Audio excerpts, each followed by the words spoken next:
I'm not seeing, I had to get my Event, Get Comfortable with Ambiguity, a keynote presentation by Natalie Nixon. I'm Nena Ellis, Director of Marketing and Communications for the Invent Penn State Initiative. Natalie, thank you for graciously agreeing to spend time with our community tonight. Before we jump in, I'd like to frame tonight's event, which is part of Penn State Startup Week, a signature event of Invent Penn State. Startup Week spans 21 campuses and all academic colleges to connect students with innovative alumni who are blazing trails and achieving success in a variety of industries and disciplines.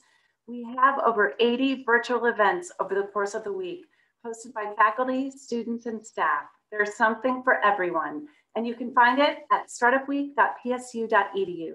Also, you can connect and follow Startup Week on Facebook, Twitter, and Instagram at PSU Startup Week and hashtag Penn State Startup. One of our student innovators, Grace Bradley, is joining me this evening as a co-moderator and will be leading the Q&A session after Natalie's keynote. Grace is a Penn State senior from Sewell, New Jersey, majoring in film, video, and broadcast journalism. She is currently the executive student director at Com Agency and an executive producer for the Center County Report. After May graduation, she hopes to work in news production. And now, let me introduce the speaker you've all been waiting for. Natalie Nixon changes lives through ideas so that people build their creative confidence for years to come, get paid their worth, and make an impact. As president of Figure Eight Thinking, she advises leaders and executive teams on how to achieve transformative business results by applying creativity and foresight. Her clients have included Comcast, Citrix, Living Cities, VaynerMedia, and Bloomberg. A hybrid thinker, Natalie consistently applies her background in cultural anthropology and fashion. She began her career in education and as a hat designer. Prior to Figure Eight Thinking, she was a professor for 16 years. Later, Natalie worked in global apparel, sourcing for a division of the Limited Inc. She is an early stage investor at two social impact ventures where she's valued for her ability to work at the intersection of commercial value and stakeholder equity.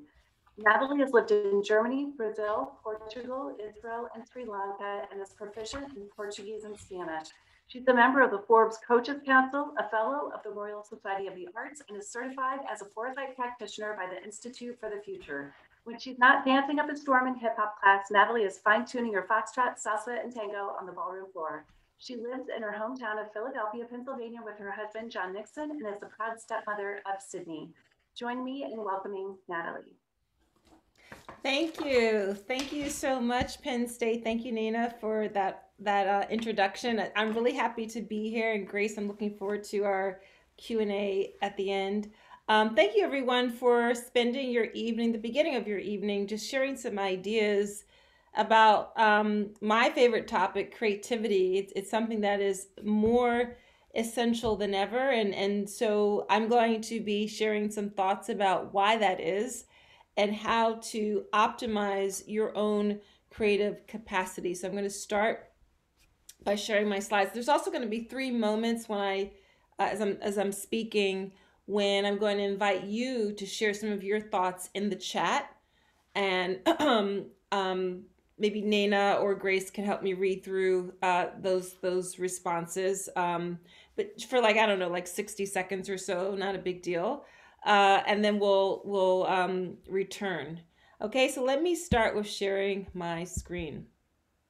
So yeah, we're talking today about getting comfortable with ambiguity, but I actually entitled the conversation with an imperative to get comfortable with ambiguity. It's something that you are needing to become familiar with and equip yourself with sooner rather than later. And I'll start out with a reference to an interview that I read 1 year ago tomorrow. Actually, yeah, it came out 1 year ago tomorrow. It came out on March 23rd, 2020. It's an interview between Scott Baronato and David Kessler in the Harvard Business Review.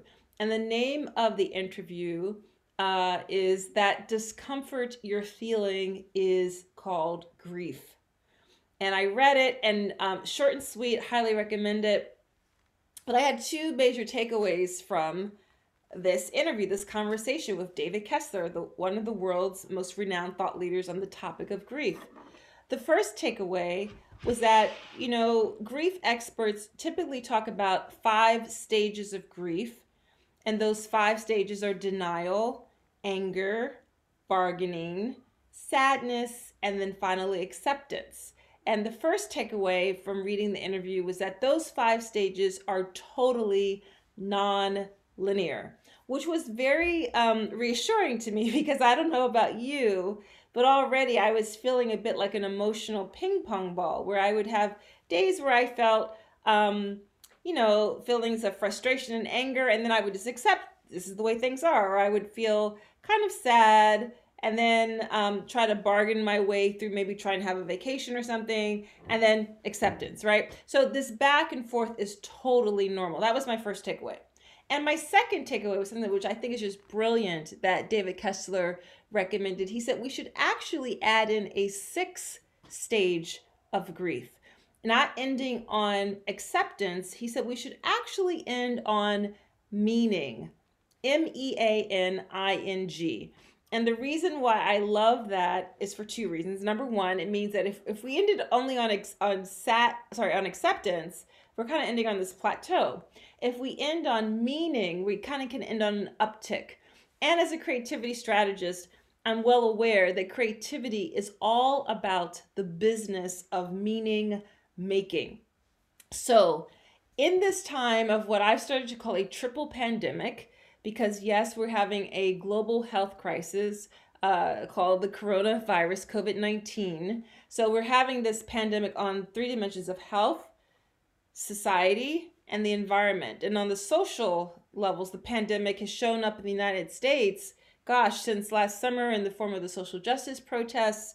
Then in January of this year, the insurrection on our nation's capital, to most recently, the tragedy of the murder of 8 Asian Americans in Atlanta, Georgia.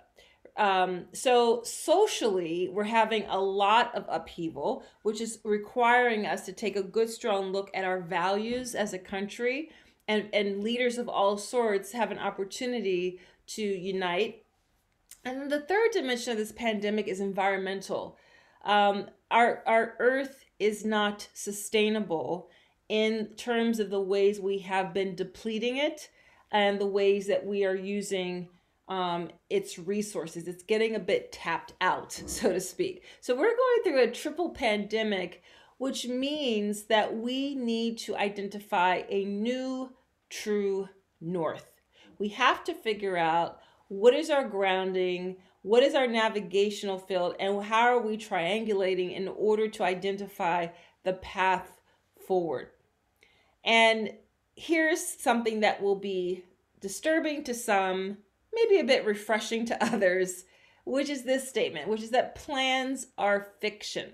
And if you've learned nothing else in this past year, you've probably pretty much have mastered this lesson, that plans are fiction. Now, I say this in part to be provocative, but it's really true. Plans are fiction because they haven't happened yet. They give us a great false sense of security. I embark on a plan every single morning. I love lists. Lists give me a faux sense of control over my day and my life. However, because I understand that plans are fiction, I am much better equipped to have a much more adaptive mindset and approach. And you all, as entrepreneurs and emerging entrepreneurs, need to master this adaptiveness and this adaptive approach. And the sooner you realize that you can't hold on with bare knuckles to your plan, the better off you'll be. The better off you will be emotionally, the better off you will be as a leader in driving the growth of your business. And your team will be the better for it as well. But here's the great news. We improvise every day. It turns out that we're designed to be adaptive. I bet you can identify 2 ways already today that you have hacked your way through this day. By 10 a.m. this morning, you probably had to improvise the ways that you are supporting a family member, a colleague, a client, a student, whomever, right? So the great news is that yes, plans are fiction, big gulp, let's swallow that big pill. And at the same time, you improvise every single day. You are actually well equipped to hack your way through the challenges of the day. And trust me, entrepreneurship requires this capacity to be improvisational. So I reference that I am a creativity strategist. And what that means is I advise leaders on transformation by helping them to apply creativity techniques and foresight. And that transformation could be everything from helping them to transform their business model to transforming themselves. I work with a lot of leaders and leadership teams.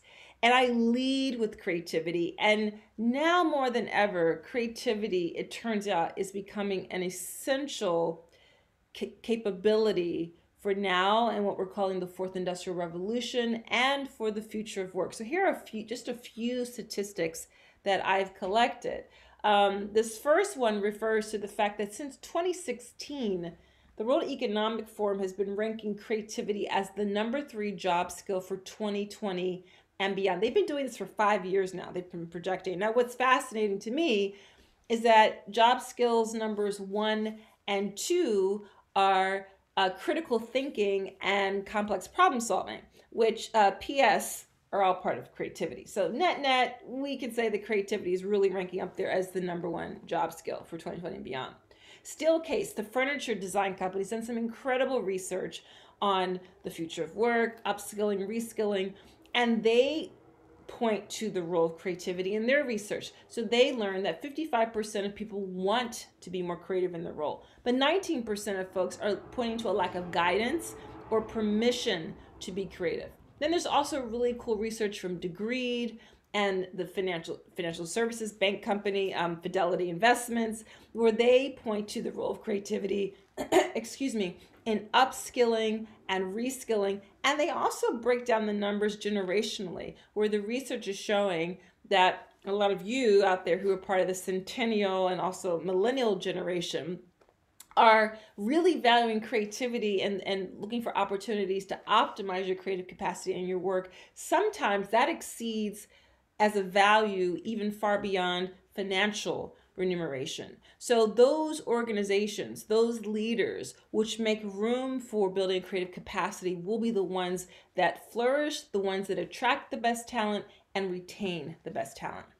So as a creativity strategist, I like to collect a lot of signals on the landscape. And the signals on the landscape that I collect have been consistently pointing to the value of what I call the human quotient and the value of creativity. So I'll give you a few examples here. This comes from one of my favorite venues of popular culture, television. And you must admit that storytelling through the television medium has never been better. This first image is from the hit television sitcom series Blackish, and this is the character Junior. And he, in this scene, is looking exasperatedly at his parents as he's explaining to them, yeah, I got into college, but I don't want to go straight to school. I want to do a gap year. I want to learn, my words, not his, experientially. He wants to learn by doing. Now, to his hardworking African-American bourgeoisie middle-class Black parents, they're not happy with this. They work so hard to make sure their kids are going on to college. Now, around the same time, in a totally different television program called Big Little Lies, we have a scene where this teenage character, Abigail, is looking exasperatedly, notice the very similar body language, at her mom, Madeline, played by the actor Reese Witherspoon. And she's saying, you know what, Mom, I'm not even going to take the standardized tests. I don't want to go to college. In fact, I've already secured a job with a startup. Her mom is mortified because her mom didn't even go to college. And her heart was set on her daughter fulfilling that dream of hers. Why do I mention this? What does this have to do with creativity? All roads are pointing to the desire of younger people who, A, are questioning the ROI. No offense, Penn State. I'm a former academic, so we need to talk very openly about this. They're questioning the ROI of college education. They're questioning specifically the debt that is incurred. They're questioning the sage on stage teaching model, and they wonder how else they might learn by doing. And creativity requires us to learn by doing. And this third example is another television show, which I love, called Billions. And this is the character Wendy Rhodes. She's a psychologist. She is among the C-suite at this really hard driving VC venture capital firm called Axe Capital. And what I found fascinating when I started watching this show about 3 years ago, here is a liberal arts, humanities trained psychologist who is working in a really traditional sector, financial services, whose job throughout the day is to help these folks who wake up every morning to make a few more millions on the margin, helping them to see their inner child, to visualize, to meditate. So our popular culture is identifying signals on the landscape, which are all pointing to this human quotient. And so the headline, everybody, is that soft skills are hardcore. Soft skills such as empathy, curiosity, active listening, collaboration, all embedded in creativity, are critical now. And especially in this fourth industrial revolution, where technology is ubiquitous. For example, in my office right now, I have an Alexa app. I'm whispering that in case it starts to ding, ding, ding, ding, ding.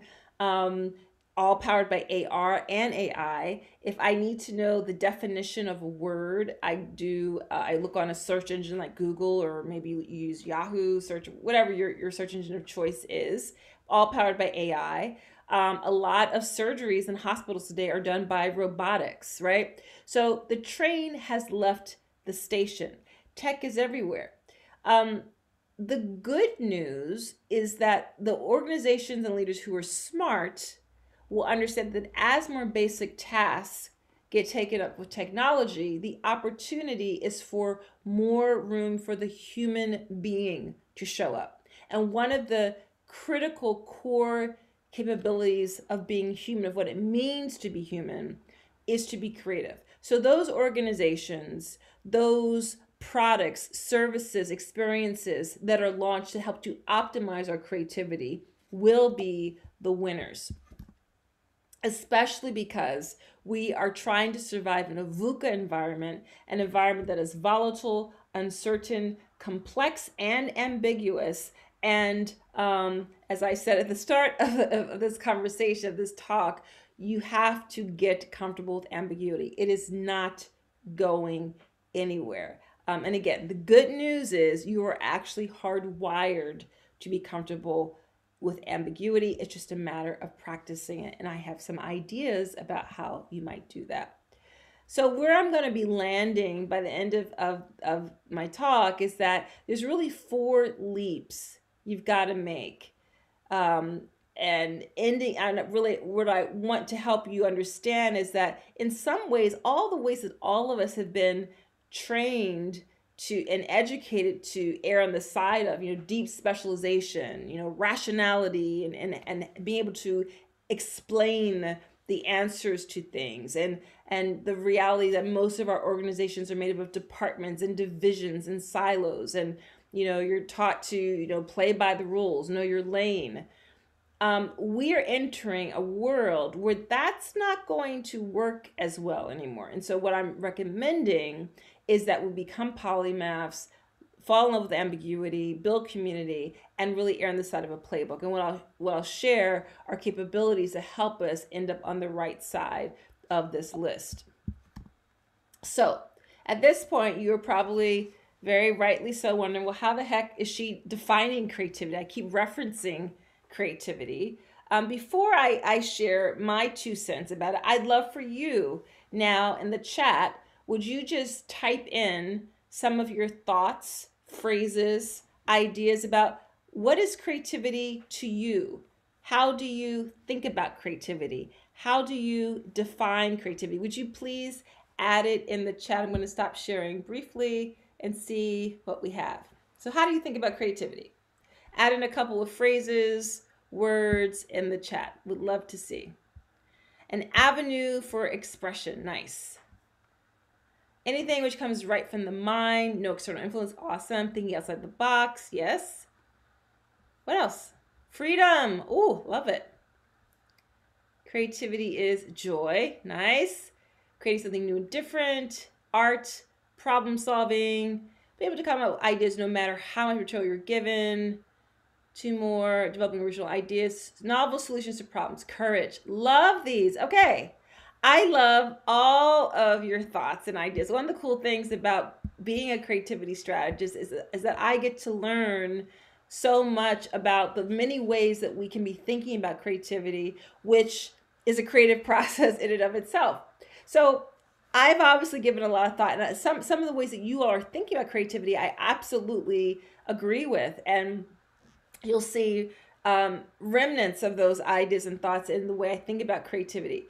A lot of the clients who I work with, when they think about creativity, unfortunately, sometimes the only thing they're thinking about is art. So they might think of, a musician, people with musical skill and ability who are able to play a musical instrument. They think, well, if I'm not talented or skilled in that way, I'm not creative, right? Or maybe they think of a visual artist, right? And they might have a very romanticized version of creativity in this way. Someone whiling away the day, painting away with a nice shaft of sunlight streaming through down on them. Perhaps some of you think of dancers when you think about creativity. Dancers are skilled in the ability to tell story through movement. And yes, all of these artistic expressions are examples of creativity. But here's where I will challenge those folks who only think of art or artists when they think of creativity. If we only think of art and artists when we think about creativity, then we're ghettoizing creativity in the arts. We're siloing it.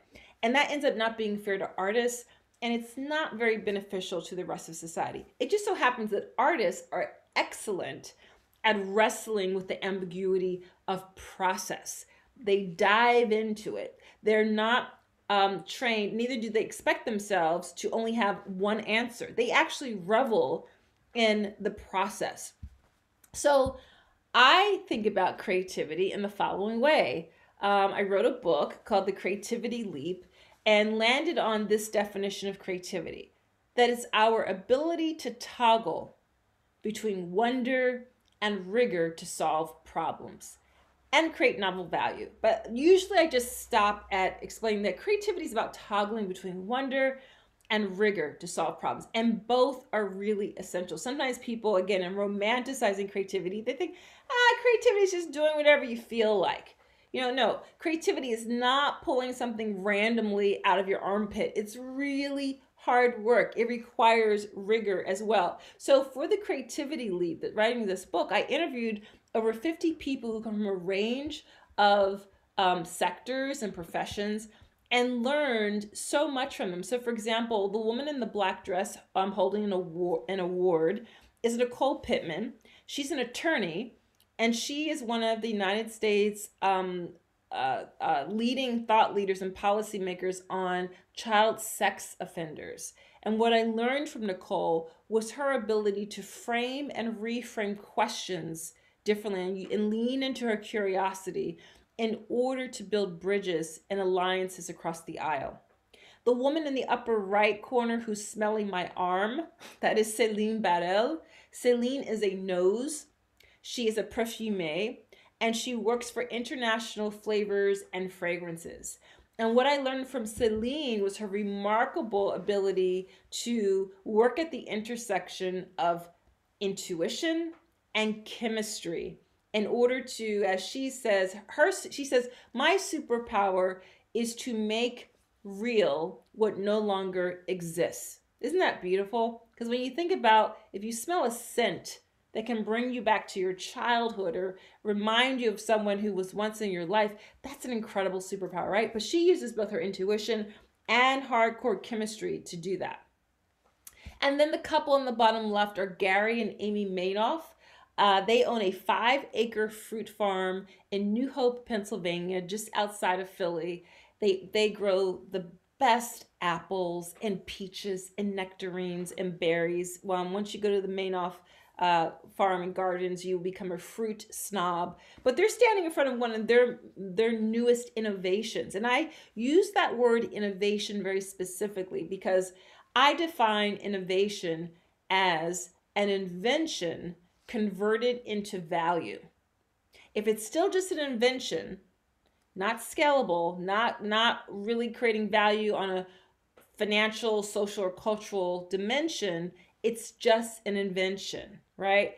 What is the converter that helps us to go from an invention to an innovation at scale? Creativity. Creativity is the engine for innovation. So Gary and Amy are standing in front of their cidery. It is one of their newest innovations. They worked on this for over a period of about 2 or 3 years. They did a ton of research. They received a grant to go over to England to work with and learn from fruit farmers throughout the United Kingdom. And they figured out their own unique varieties of ciders, alcoholic ciders actually. You know, you think you have to survive in a VUCA environment. Farmers are the original hackers. Because think about it, every single morning they have to wake up to contend with Mother Nature, which is consistently volatile, uncertain, complex, and ambiguous. The gentleman in the center is Randy Swear. He's a former colleague of mine, and he is the vice president of learning futures at Autodesk. And I learned from him the value of orthogonal thinking and cognitive diversity. The gentleman in the black and white photo is our family plumber, John Harker. When I asked John if I could interview him for a book on creativity, he thought I was joking. And I was like, no, I want to understand the way you work, the way your mind works. And once he got started, he waxed poetic about all he has is this flashlight. He has to see what's behind the wall. You know, he as a plumber is a systems designer. He has to interact with and integrate with the carpenters, the electricians, the homeowner, the architects, etc. And then finally on the bottom right is Dan Goods. Dan heads up something called The Studio. I went out to Pasadena, California. This was a couple years ago now, and visited Dan and his team of social scientists, artists, and designers who work with NASA's Jet Propulsion Lab scientists and aerospace engineers who are building unmanned aircraft. And his team of social scientists and designers are interpreters and translators of the research of the NASA scientists. This is creativity, in addition to dancers and painters and musicians. So when we begin to understand creativity as toggling between wonder and rigor to solve problems, then you quickly understand that creativity is a productivity play and it is a competency. It is absolutely something that we can exercise and become better at. And now more than ever, in a world where we know that we can work from anywhere, we can work from home, creativity is not only a productivity play, creativity is a well-being play. And for those of you who are thinking of launching a company, who are in the early stages of launching a company, if you do not pay attention to this, you will burn out. In my view, and I'm a bit biased, but the intersection of working at driving productivity, leveraging technology, and making sure that you deliver meaningful experience for both your colleagues and your clients. How do you do that? By leveraging creativity, by optimizing creativity. That's how we really get to true well-being. So what I'm proposing is that we navigate and manage complexity with complexity, because creativity is a complex system. And let me explain a bit more about what I mean by that. When I say that creativity is a complex system, I mean really specifically, if I can nerd out with you for a bit, it is a chaotic system. A chaord is a word that D. Hock made up. And D was the first president of Visa, the credit card company.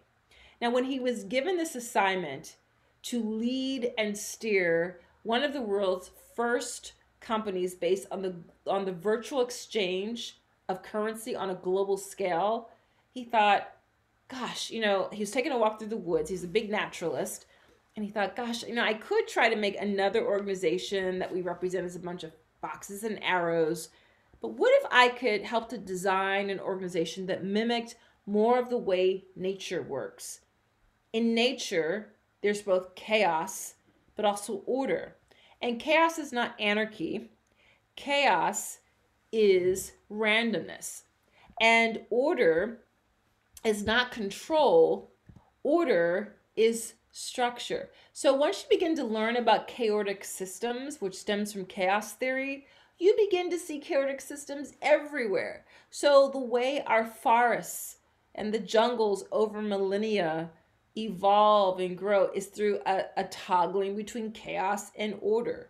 I live in Philadelphia across the street from a woods, and right now in March, things are a bit of a hot mess in the woods. You have like the remains of winter and storms, but you're beginning to see new growth.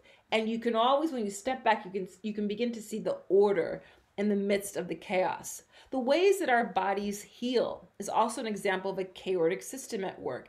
Chaotic systems are characterized by being self-organizing, emergent, and the way if you skin your knee, there's not this permission slip culture that helps the knee to heal. That's localized, emergent, self-organizing systems in place. And jazz music is another great example of a chaotic system. The order comes in the fact that jazz musicians know music theory, they practice incessantly, the composition has a beginning, a middle, and an end, and it may be played in a particular key, or there's a certain chord progression that you're going to follow. The chaos is the magic that happens in the interstices between the notes. So again, once you start to understand chaotic systems, you see them everywhere. And it helps you remember that organizations are fundamentally organisms because they're made up of people. So you can begin to see how I've been really influenced by chaotic systems in the way I think about creativity. Creativity is a chaotic system. It is about toggling between wonder and rigor to solve problems. And the wonder is the chaos part, the rigor is the order part. So let me delve a little bit further into what each of these dimensions are.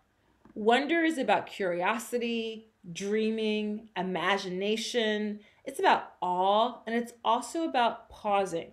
And we have some real intellectual heavy hitters throughout history who've given a lot of credence to wonder. So Socrates said that wisdom begins in wonder. And Abraham Heschel, the Jewish theologian and civil rights activist, wrote that it's wonder rather than doubt, which is the root of all knowledge. So now another interactive moment. Go back to the chat. And would you please share who for you, living or dead, do you consider a wonder mentor? Someone who you look up to.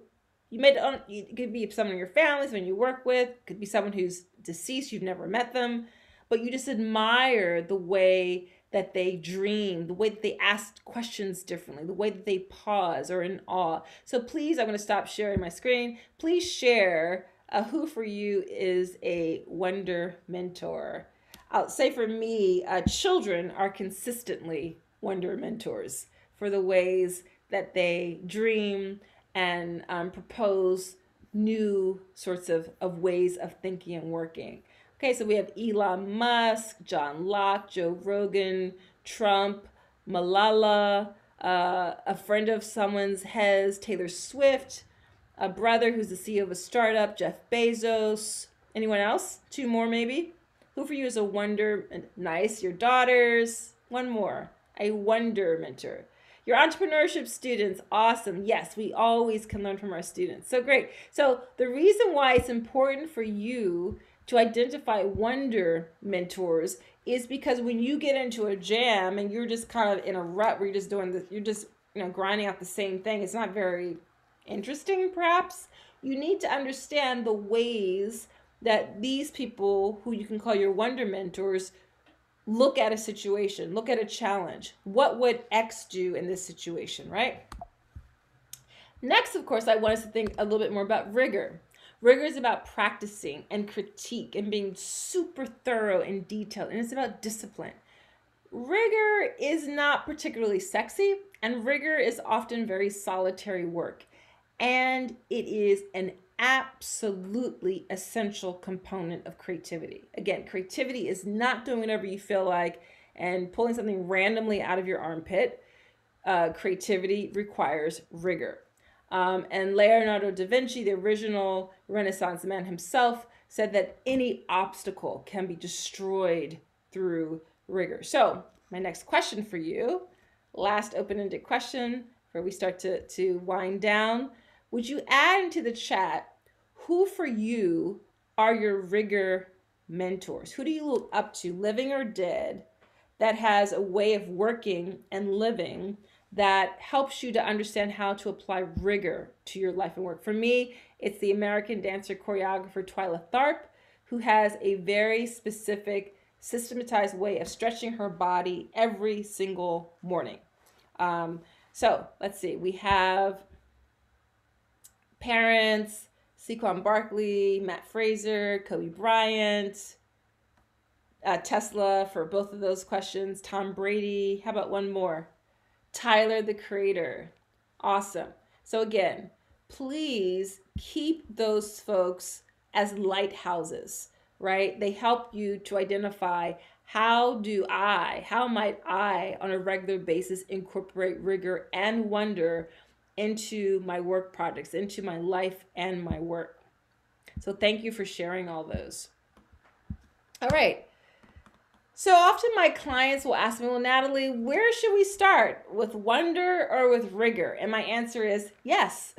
And that's because wonder is found in the midst of rigor, and simultaneously, rigor cannot be sustained without wonder. These are corollaries. So for example, when I say that wonder is found in the midst of rigor, if you're in the middle of what you consider a rigorous task, for me, it might be filing my taxes or filling out a big complex Excel sheet. It's often in the midst of that rigor that a new idea emerges for me. So that's what we mean when I say wonder is found in the midst of rigor. And simultaneously, rigor can't be sustained without wonder. You cannot push people from meeting to meeting, expecting them to innovate and not giving them the space or the time to wonder. So these two are corollaries. There's a copacetic relationship between wonder and rigor. And I made a game to help people called the Wonder Rigor Discovery Deck to help people practice this. But I knew it wasn't going to be enough just to tell people, okay, toggle between wonder and rigor to solve problems. That's creativity. I'm going to end my talk today by sharing with you the 3 I's, the 3 ways that we can exercise creativity on a consistent basis. And those 3 I's are inquiry, improvisation, and intuition. Inquiry is about asking new and different questions and knowing how to frame questions differently. Improvisation has less to do with being able to do an impressive jazz solo or, being a talented comedian. Improv is all about being adaptive. It's about saying yes and. It's about the build. It's about actively listening. And intuition, I define intuition as pattern recognition. It's that nudge. I've seen this before. I should go left and not right. I should work with this person and not that person, right? Intuition helps us immensely with decision making. So I'm going to culminate with some practical tips that you can begin to incorporate. So if you want to begin to being better at being curious and framing questions differently, begin to insist that on your team, you do not have people who think just like you, who look like you, who came from your same background, but insist on creative abrasion teams. And creative abrasion is a term that Jerry Hirschberg made up. Jerry Hirschberg was what used to be the head of design for Nissan International, the car company. And he would insist that every design challenge his team was working on, there would be people from HR, finance, marketing, manufacturing, sales, because he understood that while people avoid friction and abrasion like the plague, right? Because it's hard to collaborate. In the beginning, there is going to be friction. We do a lot of translation. But he understood the end result of any abrasion or friction is energy. So why not convert that energy into something positive? So begin to insist on creative abrasion teams. It will require you to ask new questions differently. You will be asked a ton of questions about, well, why do you do it this way? It will challenge you a little bit, right? It will help you to be open to explore new ways of working, possibly. Secondly, if you want to get better at improvising, two ideas I have for you. Um, Begin to adopt prototyping into your work methods. If you are familiar at all with design thinking or Scrum or Agile, then you are probably been exposed to this idea that you can prototype not just hard, tangible products like furniture and clothing. You can prototype services and experiences. And what a prototype is, a rough draft, ugly mock-up. It's a concept of an idea. And you should build prototypes in short, iterative stages and invite feedback and questions. You want people to poke at it, right? And it begins to help you to be more experimental, to be more improvisational. On a personal level, try becoming a clumsy student of something, whatever your interest is. For me, it's social ballroom dance, which was referenced in the introduction about me. I am a student, a clumsy student of the tango and salsa and foxtrot and West Coast swing. I'm not very good, but I'm learning to have a great sense of humor about myself, but to also to be adaptive, to emerge out of the morass of confusion. It also helps me with the other two eyes, to ask questions differently and to follow my intuition. So speaking of intuition, I'll end on this last tactic that you can do to intuit more. Begin to document the last 3 times you did follow that nudge. And then document the last 2 or 3 times you ignored it. What was the result? And look at the difference in the results, right? Intuition is a pattern recognition. Steve Jobs paid attention to his intuition. Albert Einstein referred to intuition as the master and rationale as its humble servant, but we have forsaken the master intuition and we only pay attention to the humble servant rationality. When I listen to successful startup leaders' origin stories consistently, there's a moment where they reference, something told me not to do the deal, or something told me to work with her versus him. What is that something, right? We are hardwired. If you want, I can share more in the Q&A, to be intuitive, right? So use your intuition to help you act on your decisions. So midway through my talk, I referenced this slide, and I hope you now understand that if we want to become polymaths, if we want to not just have our deep specialist expertise, but to have what we call pie-shaped thinking, PI, 3.14, et cetera, multiple depths and breadths, we have to exercise our curiosity. We have to get better at being improvisational. If we want to shift and leap away from only valuing what's rational to becoming what I call ambiguous friendly, creativity helps us to do that, because creativity loves process, and process can be super messy. If we want our teams and our organizations to not be full of little silos and just, you throw the ball over the wall and now it's design's turn to work on this and marketing's turn to work on this. In real life, if we really want to advance the ball forward and gain traction, we have to build community. And community, yes, is made up of tribes. We need tribes because tribes give us identity. They forge connection. But the best community knows how to interconnect multiple tribes. And finally, we have to leap away from the rule book to the playbook. In this fourth industrial revolution, where we're trying to figure out all sorts of things, like what's the best use of integrating with cloud, for example? How do I collaborate in a work from anywhere digital interface world? We have to have a playbook because things are shifting daily. Remember, plans are fiction. So with that, I just want to leave you with a small gift. If any of you are interested in some more tips about how to toggle between wonder and rigor to solve problems and to exercise the 3 I's, all you have to do is go to this link, which is bit.ly/WR tip sheet, all small letters, and you'll get an opportunity to have your own Wonder Rigor tip sheet. So with that, I thank you so much. And I think we have some time now for questions. Thank you, guys.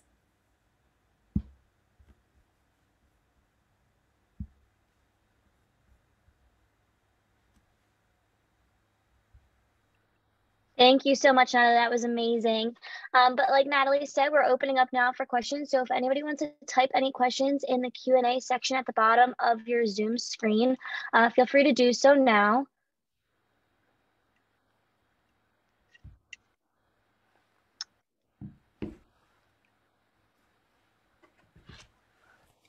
Awesome. Natalie, do you mind if I type that link that you put at the end of the tip sheet in the chat for them all to get? Oh yeah, please. That would be great. It's Perfect. bit.ly and then /WR tip sheet. Thank you. All right, there we go.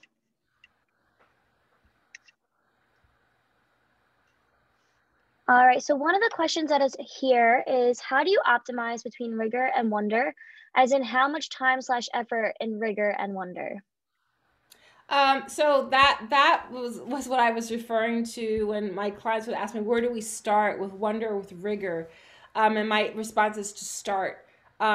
So we often are like, for example, I edited a book some years ago on design thinking, and one of the things that was really important for me to do in this book was just to emphasize how iterative a process design thinking is. I know there's a lot of representations of design thinking. You go from um, ideating and brainstorming, and then you go to problem definition, then you prototype, and then but the reality is it's much more loopy. So similarly, to optimize toggling between wonder and rigor, you have to set up your physical surrounding and environment, your work processes for wonder and for rigor. And you will know when you need to start adding in more rigor, because you're starting to, it's just you have this abundance of ideas, and you realize you need to start getting some timelines down. You need to specialize more. Actually, if anyone is really interested in practicing this more, you should definitely check out the Wonder Rigor Discovery Deck, which is for sale on Amazon. But it's a card game I created, and it consists of a 2x2 grid. There's 4 domains to help you realize, well, now I need to do more deep specialization work and kind of grind down. Other times you need to hack more. You care more about expediency and perfection. You don't let perfection be the enemy of good, right? So there's 4 basic domains that you can work through. But you first have to start, right? And the other way you know to start veering back to wonder, veering over to rigor, is you begin to hit a wall, or you're getting too much in the weeds maybe with the rigor, and you need to zoom out. It certainly helps that if you're working within a team. If you work more solo like I do, I'm a big proponent of our knowing is embodied in us. So we begin to feel ourselves tense up. We begin to feel ourselves lightened up when we're on to something. Great, thank you. One of the other questions that we have is, how do you balance your intuition and rational decision making? So many people say intuition is the worst kind of decision making. So how can you argue that? Yeah, I haven't heard that. Like I said, Albert Einstein, Steve Jobs, some major heavy hitters have actually, who we think of as super rational people, um, have written about and spoken about how significant intuition is. For example, one of the people I interviewed for the Creativity Leap is the CEO of Vectorworks, a software company. He's a PhD in engineering. And when I got to the part of our conversation where I knew I wanted to ask him about intuition, I thought, oh gosh, he's going to start to like look at me like I'm crazy when I start asking about intuition. Totally opposite. He started to share all these examples of stories and moments where he uses his intuition in order to make decisions. So some people do combine intuition more with the data. They have the data presented to them and they still don't know which way to go. Sometimes you can have all the rational data in front of you, and the way forward is not necessarily clear. And in his case, he's a person, again, a PhD in electrical engineering, who is the CEO of a software company, who unabashedly embraces intuition. Great. Another one is, I wonder where you have seen leaders able to build support these transitions and creativity. What can we bring to our teams to get more comfortable with ambiguity as we embrace it ourselves? I think that you have to start talking about it. I think that you can't just plow forward and act like everything is okay and we have everything under control. You know, I worked with the Ritz-Carlton Hotel, which is known globally not only as a luxury company, but for their exquisite level of customer service. One of the things that they do every single day at every property around the world, whether you are a maid or you work in the boiler room of the hotel, or you work in the front of the house and you're a leader, they have something called lineups.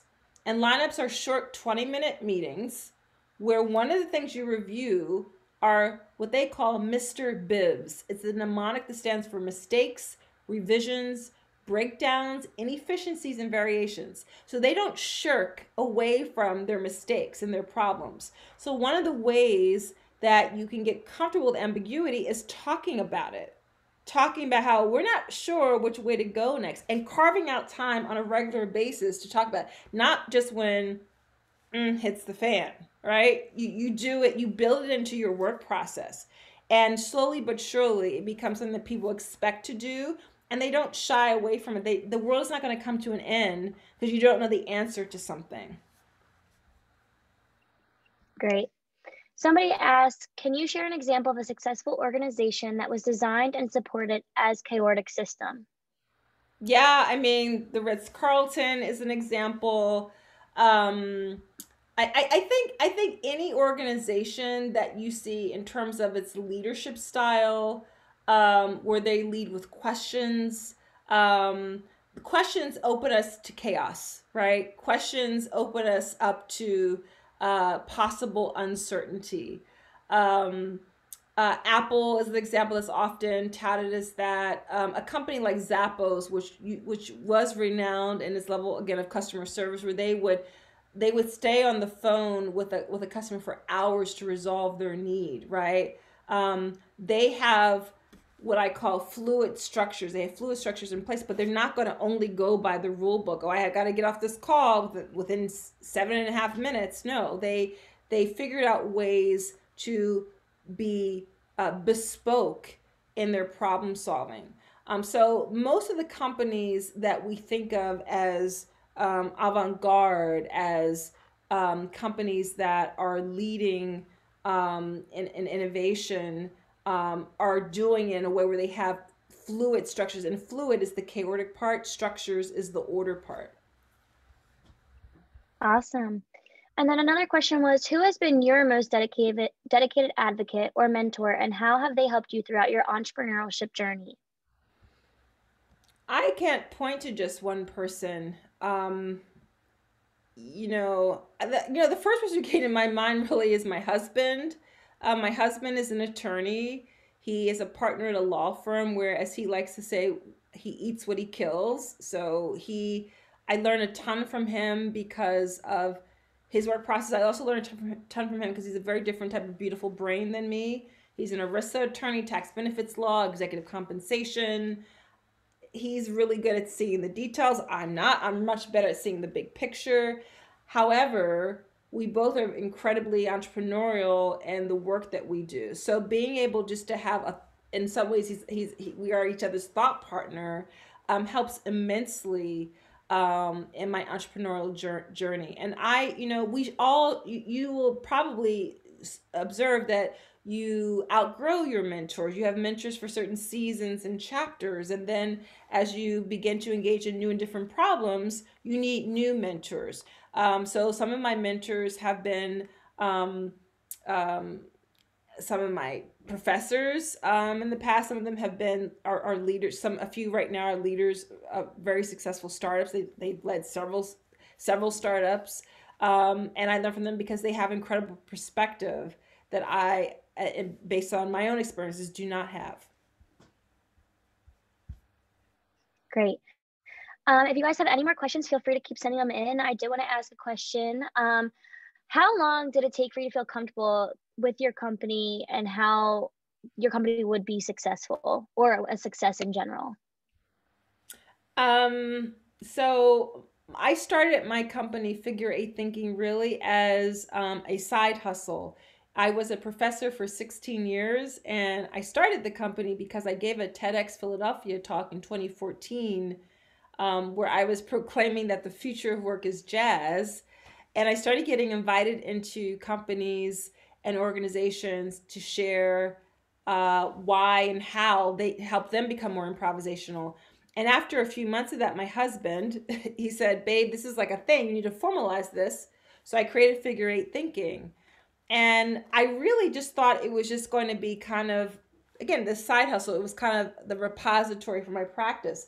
Until I looked up about a year later and realized I was having more fun doing the projects of figure eight thinking than my academic work. And I was always kind of an accidental academic. I've never had a 5-year plan. I always have followed my heart, and I've done work that I love until I don't love it anymore. And so I had a bit of an existential crisis, but I did make the leap and left academia.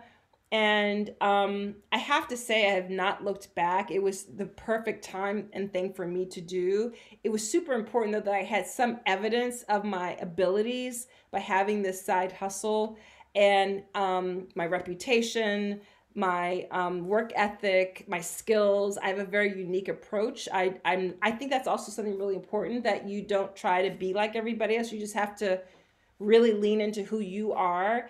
For example, my job title, I'm a creativity strategist. I have never met another creativity strategist. I made it up because that is the crux of who I am, what I'm really great at, and what I love. Um, so it made sense for me. I hope there will be more creativity strategists, but I think that entrepreneurship is a very organic process. There's certainly methods that we can learn, but it in my view is an incredibly intuitive process. If you try to follow like a check the list rule book, you probably are not actually an entrepreneur, because entrepreneurs are really, like I said, very perceptive about identifying problems in the marketplace, seeing the whole, the negative space, and zooming in there. That's amazing. I think we have one time for one more question. I'll just ask, are there any exciting developments on the horizon that we should know about with Figure Eight or you? Anything exciting coming your way? Yes, well, one exciting thing is I've developed a course called the Wonder Rigor Lab. I actually launched it as a live online course called, and I called it something different. I called it Your Creativity Leap. It was an extension of my book. And I'm now converting it into a DIY, self-paced, asynchronous course, and that will be available late spring, so end of May. So if you sign up for the Wonder Rigor tip sheet, you'll be added to my mailing list. You can also go to my website and be added to my mailing list, and you'll get updates about when that course will be available. And also doing some work on my next book too. That's great. I look forward to seeing when the course comes out so I can jump on and take it. Excellent. I will. Well, listen, get on my mailing list, and you'll be sure to be apprised.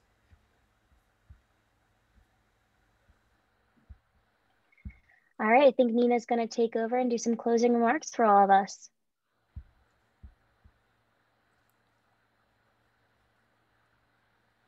Thank you, Grace and Natalie. I learned so much, and I just can't tell you how valuable this has been to me personally. So it's wonderful. I'm really glad I was able to be here and be a part of this tonight. Natalie, we appreciate you sharing a little bit about your entrepreneurial journey with our startup community tonight. Thank you to everyone who's on and attended. We had great attendance. If you can, just take a little break and be sure to jump back online for our next panel. The future is female. Natalie, you're welcome to join too. If you go to the Startup Week website, you can find the link on there. It's going to feature Catherine Doherty, 09 of Spritz Beverages, Melissa Shipkey Morano of 09, the founder of Tackle, and Jess Wiener of 95, cultural expert, educator, speaker, and the CEO of Talk to Jess. So thank you, everyone. And Natalie, again, just invaluable. I'm really excited to see the new things you have coming out. And thanks for being here. Have a great night. Thank you, everyone. Good night. Bye, everyone.